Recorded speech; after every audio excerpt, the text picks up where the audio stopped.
Je propose que l'on donne au chemin des réservoirs dans le bois de Boulogne le nom d'Alain Ouzoulias. C'est à côté de l'arbre du martyr de la Grande Cascade. Pourquoi ce choix?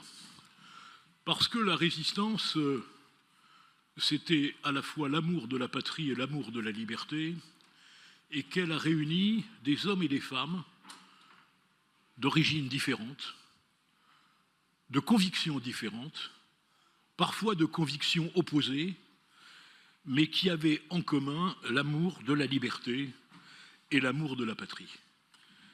Et même si la France libre s'est faite sous la prééminence du général de Gaulle, elle a rassemblé des hommes et des femmes de tout horizon, dont Albert Ouzoulias, alias le colonel André, qui a été l'un des grands organisateurs des FTP pendant l'occupation.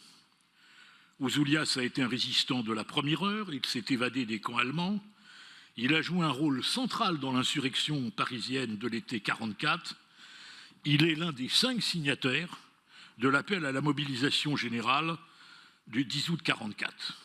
Et ensuite, il a poursuivi son action dans la vie civile, notamment comme conseiller de Paris et dans le 16e arrondissement. Il fut un temps, on pouvait élire des communistes dans le 16e arrondissement. C'est un temps révolu. Je m'en réjouis sur le plan politique, mais sur le plan humain, Ouzoulias a été une des grandes figures de la résistance.